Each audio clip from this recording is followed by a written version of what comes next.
Hello my friends and viewers, this time I'm going to review a Japanese light cruiser Yubari, which was built between 1923 and 1924. Also it was first planned as a test, as an experimental ship and a test bed for new designs and technologies. She also served as a frontline warship during almost the entire World War II and until she was sunk in 1944 by the US Navy. In the game, the player is being offered a premium light cruiser, which is, as it is being offered to the player by the game, is a final iteration of the Yubari light cruiser after her final modification in 1944.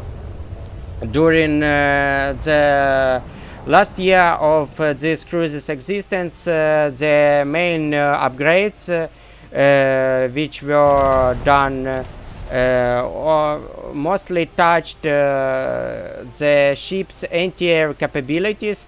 The cruise's anti-air cannon battery was upgraded several times, and in the final iteration of the ship it consisted of several dozen of twin and triple 25mm anti-air cannons.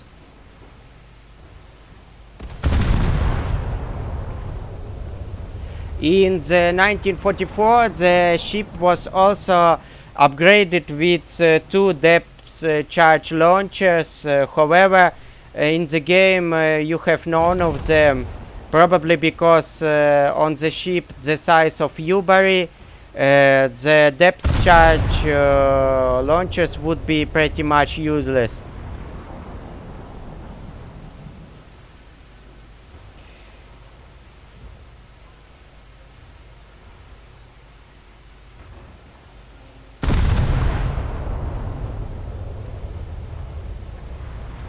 The anti-air battery, which was the main upgrade received by the ship in the 1944, the anti-air battery consisted of 6 twin and 1 triple 25mm automatic anti-air guns. Those autocannons provide a pretty thick wave of anti-air fire against all enemy aircrafts in the game, and are more than enough to protect you from most aircraft, since most especially dive bombers and torpedo bombers, which are the most popular aircraft in the War Thunder Navy mode. And even the medium bombers are mostly used by the players as ad hoc improvised dive bombers, because dive bombing is the easiest way one can achieve a hit on the enemy ship in War Thunder. The main armament consists of four 140mm naval guns, which are placed in two turrets. Each of the turrets is housing a twin 140mm naval cannon, and there is also one 120mm cannon near the frontal turret. I mean, as the in Russian language there is a word polubak for this. However, oh yes, I recall, they are in English fleet jargon. There is aft turrets and rear turrets. So there is one aft twin turret and one rear twin turret. Uh, and near the aft turret there is also 120 millimeter secondary caliber cannon, while the at first, as built, the ship had six 140 millimeter cannons as a main battery. However, eventually the two single 140 millimeter cannons were removed, so that more anti-air cannons can be placed.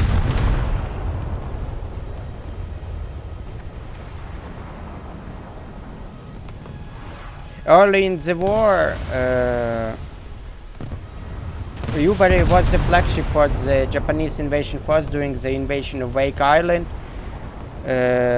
She led both invasion attempts on 11th and 23rd of December 1941.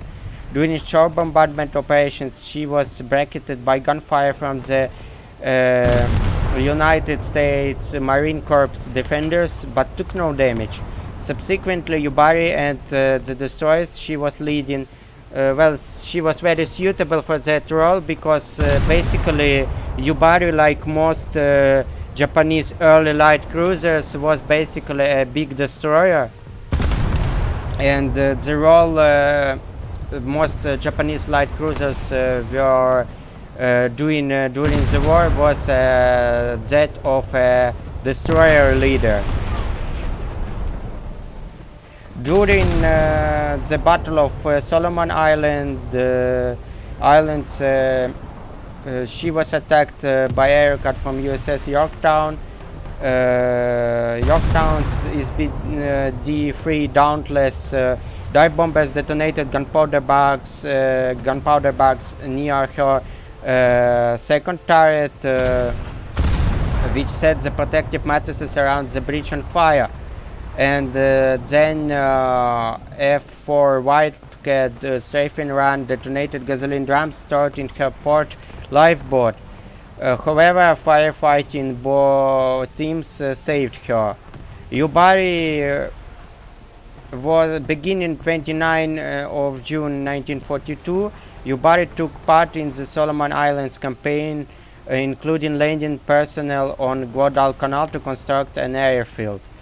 From 20th of August, Yubari was based off track, patrolled near Marshall Islands, Gilbert Islands, and Palau, and she was based at Tarawa from 20th of October to 20th of November as a guard ship.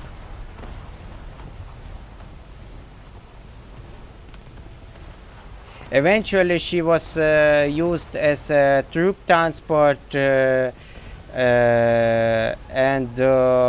took 700 troops from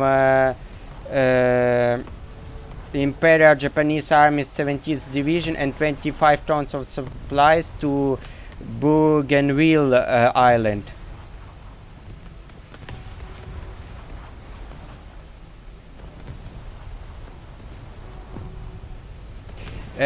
This was the role she mostly took after the Japanese lost the battle of the Solomon Island. From 1943 to 1944, she was one of the so-called Tokyo Express ships. This was a nickname given to the Japanese fast-moving light cruisers and destroyers, which were used as an armored transports by the Japanese to supply to bring supplies to the Japanese troops on islands. Eventually, she was sighted on 27th of April 1944 off Palau by the United States Navy submarine Blue Jill on her on the Blue Jill's first war patrol. Blue Jill fired 6 torpedoes of which Yubari managed to evade 4, but 2 hit her on starboard, and eventually the crew abandoned her and decided, and the destroyer Samidare, which was accompanying her, tried to take her in tow. Eventually Yubari sank almost 24 hours after being torpedoed, with the loss of 19 crewmen. She was removed from the Japanese Navy's list on 10th of June 1944.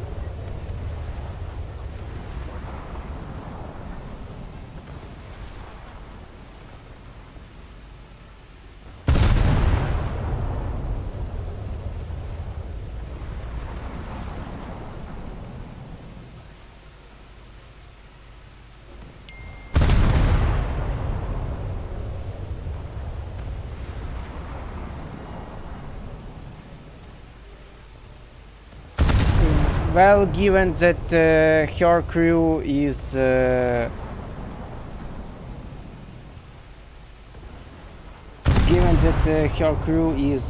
around 300 sailors, to be more precise 328, the loss of 14 crewmen is not that big.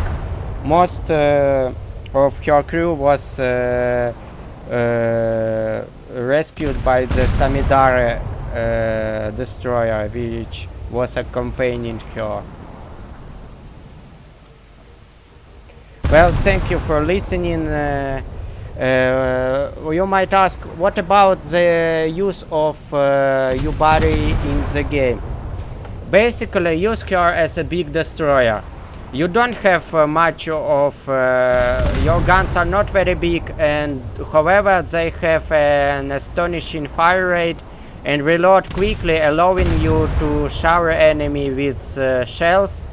The main shell to be used depends on your target.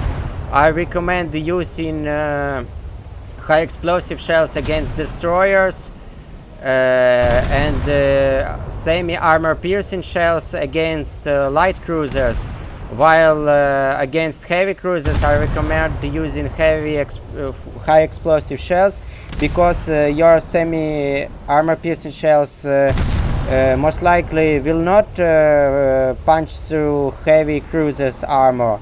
However, high explosive shells can at least set them on fire. Mostly you are very effective in the Yubari's original intended role. Destroyer escort and destroyer, I'm sorry for being tautological. Destroyer, you are a killer of destroyers. Basically you are a big destroyer with heavier guns. You have a fire rate comparable to that of destroyers. However, your guns have heavier guns than most destroyers, and your high explosive shells have more explosive power and can set enemy ships on fire pretty easily. So I recommend using high explosive shells most of the time. However, against enemies fellow light cruisers like your light cruiser, I recommend using semi-armor piercing shells, because while they carry less explosives than high explosive shells, they have more penetration, and there is a slight chance they might punch through enemy armor and explode inside the enemy, one of the enemy compartments, thus dealing extreme damage to the enemy's systems and killing enemy crew.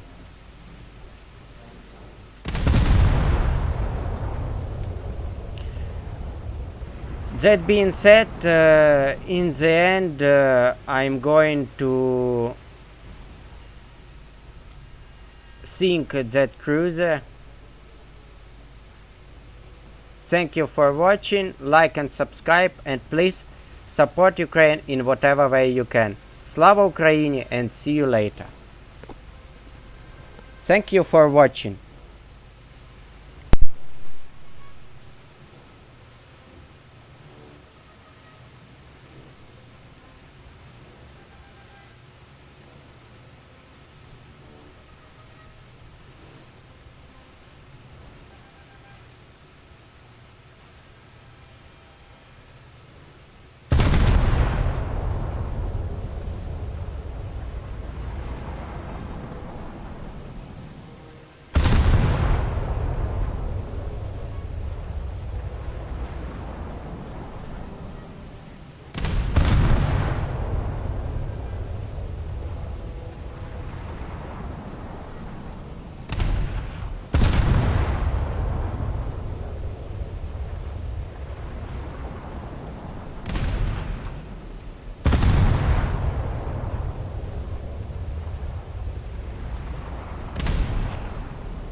And I also want to add one thing about the Japanese torpedoes. They are perfect. They are one of the best torpedoes in the game.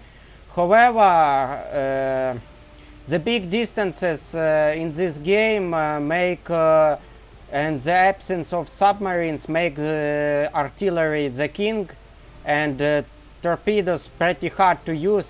So, in my humble opinion, the only torpedoes in this game which are useful are those dropped by the torpedo bombers and those carried by the torpedo boats, because they can use their size and speed to their advantage to crawl nearby enemy ship and launch a couple of torpedoes into her side.